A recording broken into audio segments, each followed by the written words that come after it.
생명길 갑시다. 이 세상의 많은 사람 큰 문으로 들어가 넓은 길로 갈지라도 멸망으로 끝나니 세상은 백번의 영화 모두 내어버리고 주의 말씀 순종하여 그 생명길로 갑시다. 구원으로 인도하는 그 좁은 문 들어가 영생으로 인도하는 그 생명길 갑시다.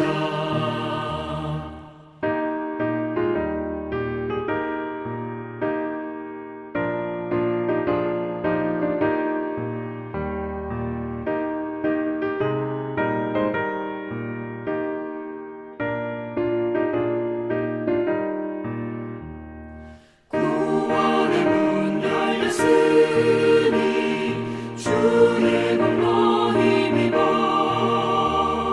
주저 밟고 들어가서 생명길로 갑시다. 구원의 문 닫힌 후에 들어가고 싶구나. 한 번 닫힌 구원의 문 또 열려지지 않으리. 구원으로 인도하는 그 좁은 문 들어가 영생으로 인도하는 그 생명길 갑시다.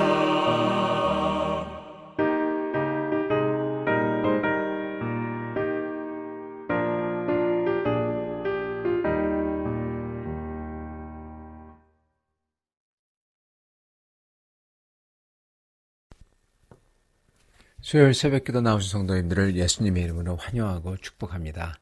오늘 하나님 말씀은 기이한 도우심이라는 제목으로 역대하 26장 1절부터 15절 말씀을 전하도록 하겠습니다. 유다 온 백성이 나이가 16세 된 우시야를 세워 그의 아버지 아마시아를 대신하여 왕으로 삼으니 아마시아 왕이 그의 열조들의 묘실에 누운 후에 우시야가 엘롯을 건축하여 유다에 돌렸더라. 우시야가 왕위에 오를 때 나이가 16세라. 예루살렘에서 52년간 다스리니라. 그의 어머니의 이름은 여골리아요 예루살렘 사람이더라. 우시야가 그의 아버지 아마시아의 모든 행위대로 여호와 보시기에 정직하게 행하며 하나님의 묵시를 밝히 아는 스가랴가 사는 날에 하나님을 찾았고 그가 여호와를 찾을 동안에는 하나님이 형통하게 하셨더라. 우시야가 나가서 블레셋 사람들과 싸우고 가드 성벽과 야브네 성벽과 아스돗 성벽을 헐고 아스돗 땅과 블레셋 사람들 가운데 성읍들을 건축하매 하나님이 그를 도우사 블레셋 사람들과 구르바알에 거주하는 아라비아 사람들과 마온 사람들을 치게 하신지라.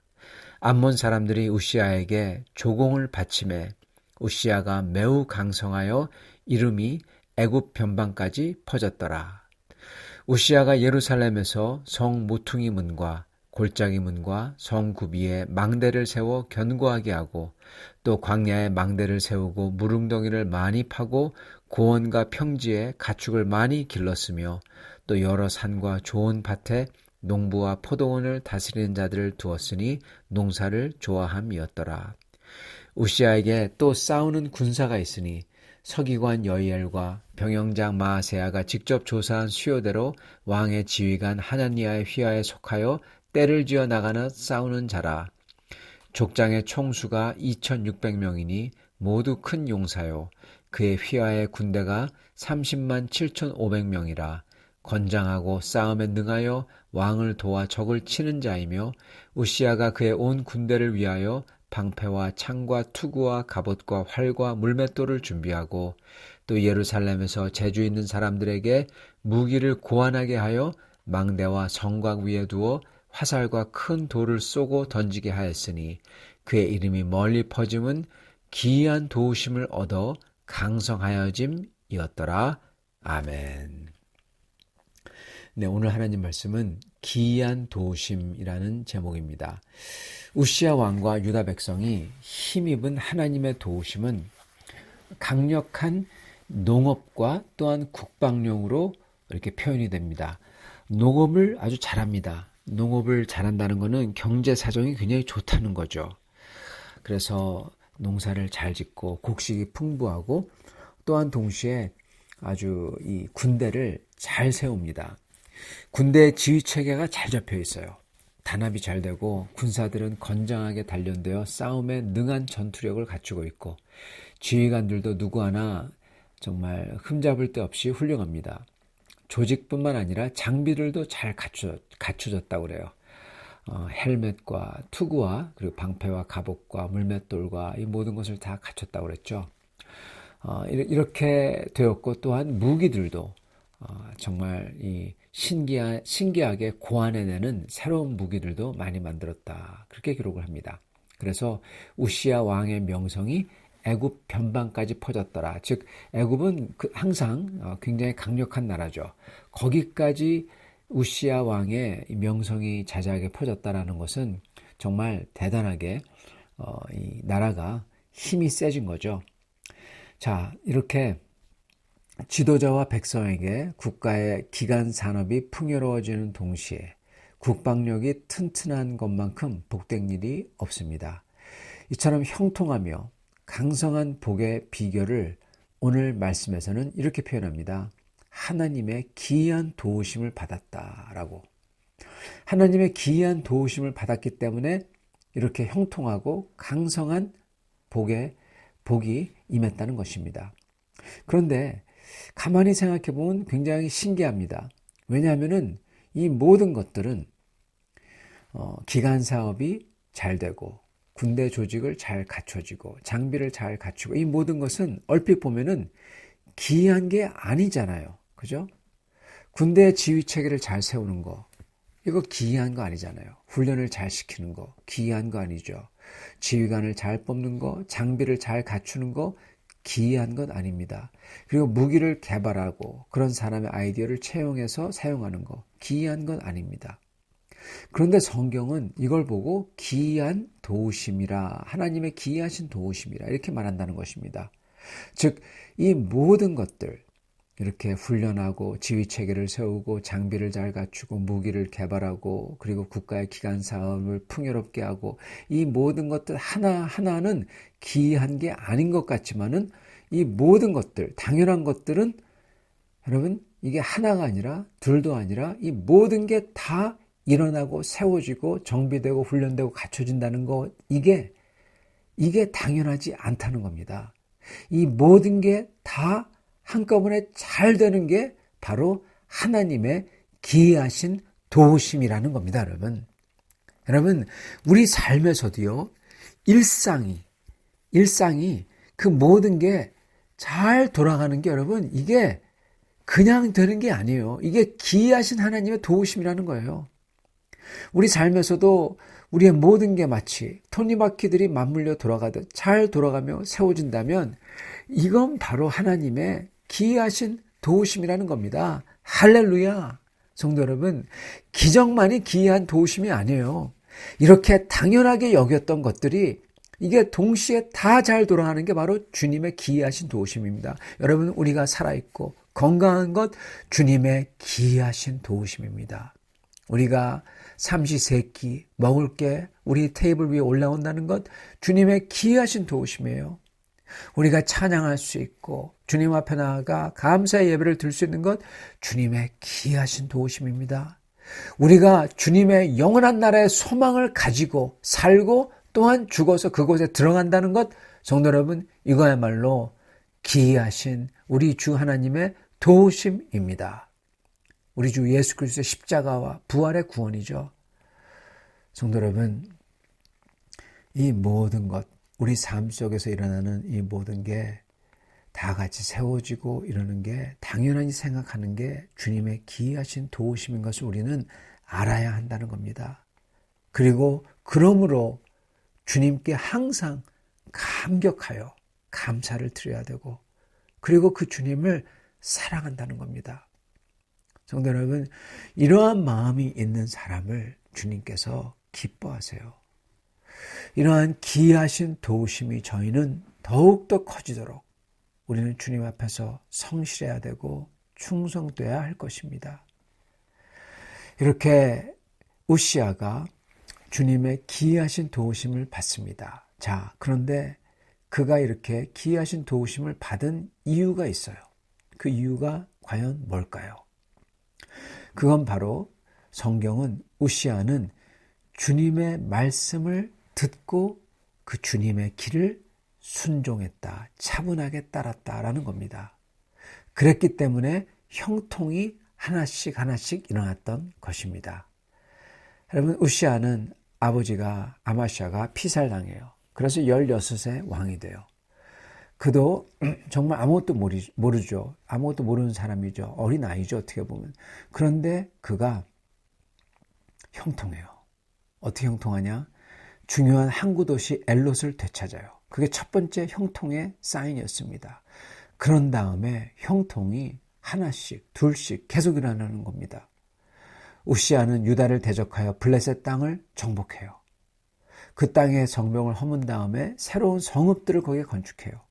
우시아의 명성이 애굽까지 퍼져요. 그러니까 암몬 사람들이 그 앞에 와서 조공을 바쳐요. 암몬 사람들, 반란을 일삼았던 사람들이 조공을 바쳐요. 유다의 수도와 광야의 망대를 세워서 국방이 강화되고 목지와 농지도, 목축업과 농업이 많이 일어나서 풍요로워지고, 여러분, 나라 안팎으로 풍요로워지고 그리고 든든해지고, 여러분, 이게 형통이잖아요. 이런 형통이 일어난다는 겁니다. 왜요? 우시아가 하나님을 떠나지 않고 하나님의 말씀을 듣고 그 말씀을 순종했습니다. 그리고 하나님을 찾았습니다. 주님의 길을 차분하게 따랐어요. 그러므로 주님의 형통이 하나씩 하나씩 일어났고, 그게 하나씩 하나씩 꼬리에 꼬리를 물어 모든 게 동시에 일어나는 하나님의 기이하신 도우심을 받았다는 겁니다. 성도 여러분, 자, 그렇다면 정말 중요한 것은 우시아는 어떻게 해서 주님의 길을 그렇게 차분하게 따를 수 있었던 것일까요? 어떻게 이렇게 순종을 할 수 있었던 것일까요? 이에 대해 오늘 성경 말씀은 이렇게 말씀하십니다.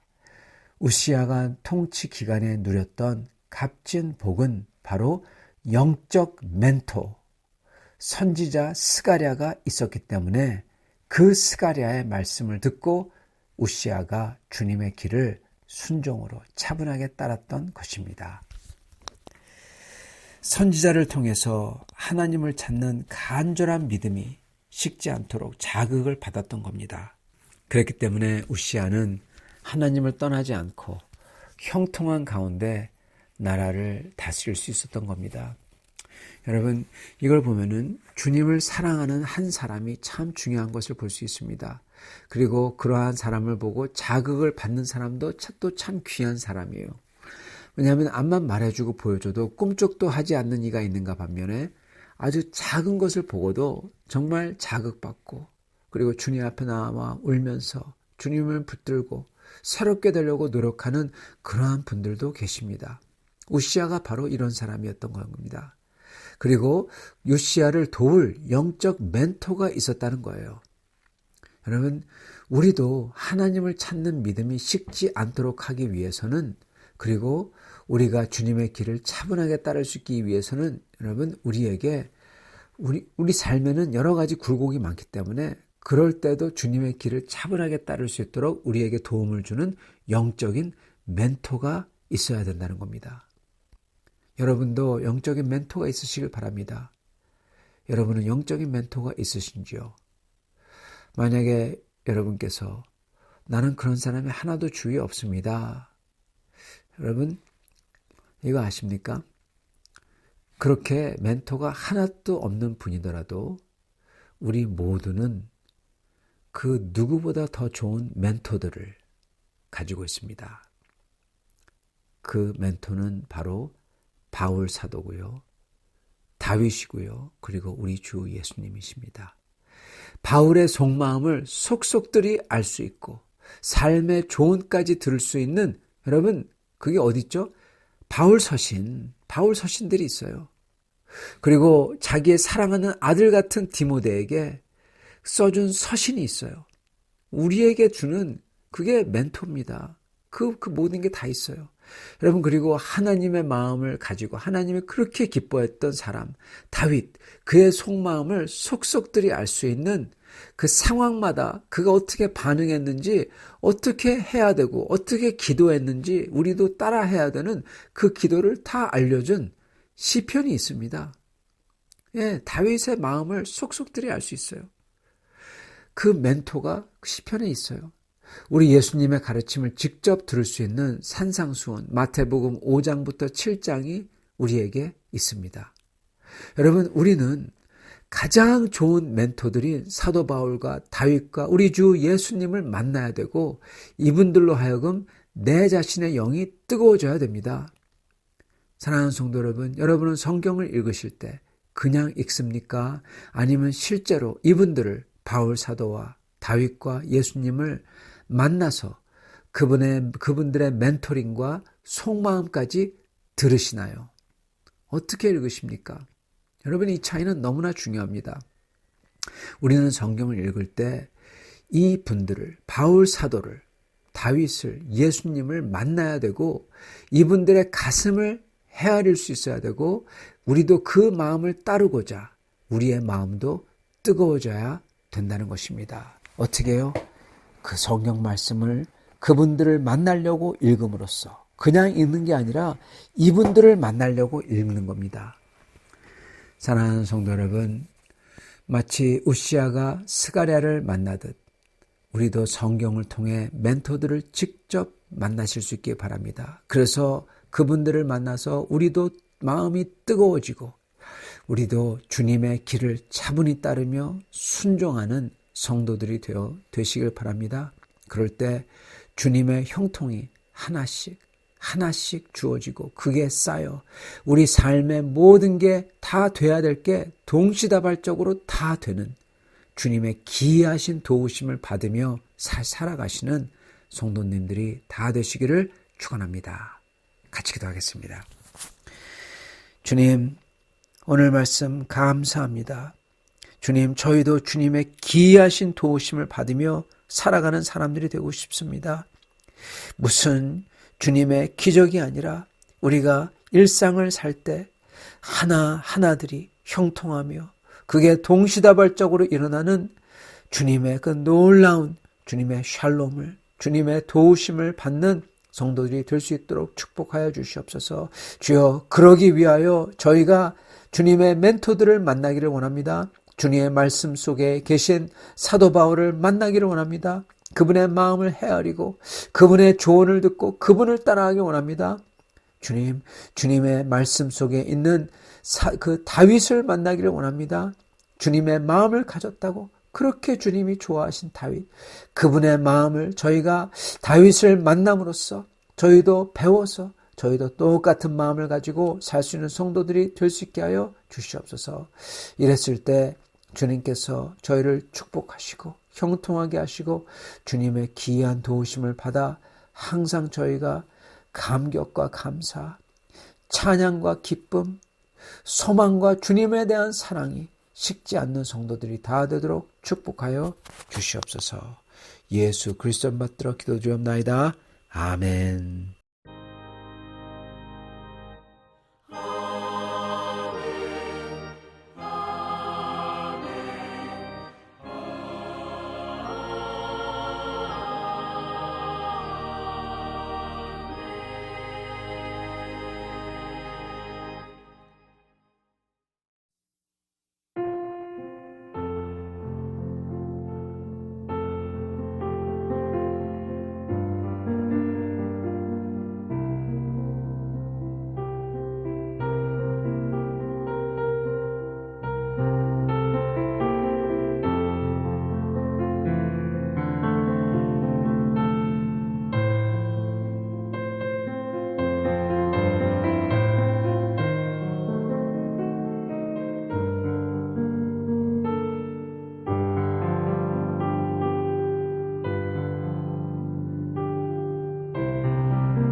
주의 증거들은 놀라움으로 내 영혼이 이를 지키나이다.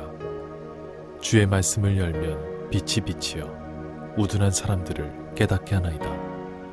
내가 주의 계명들을 사모함으로 내가 입을 열고 헐떡였나이다. 주의 이름을 사랑하는 자들에게 베푸시던 대로 내게 돌이키사 내게 은혜를 베푸소서. 나의 발걸음을 주의 말씀에 굳게 세우시고 어떤 죄악도 나를 주관하지 못하게 하소서. 사람의 박해에서 나를 구원하소서. 그리하시면 내가 주의 법도들을 지키리이다. 주의 얼굴을 주의 종에게 비추시고 주의 율례로 나를 가르치소서.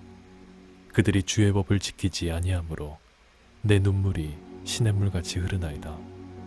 여호와여, 주는 의로우시고 주의 판단은 옳으니이다. 주께서 명령하신 증거들은 의롭고 지극히 성실하니이다. 내 대적들이 주의 말씀을 잊어버렸으므로 내 열정이 나를 삼켰나이다. 주의 말씀이 심히 순수함으로 주의 종이 이를 사랑하나이다. 내가 미천하여 멸시를 당하나 주의 법도를 잊지 아니하였나이다. 주의 의는 영원한 의요 주의 율법은 진리로소이다. 환난과 우환이 내게 미쳤으나 주의 계명은 나의 즐거움이니이다. 주의 증거들은 영원히 의로우시니 나로 하여금 깨닫게 하사 살게 하소서. 여호와여, 내가 전심으로 부르짖었사오니 내게 응답하소서.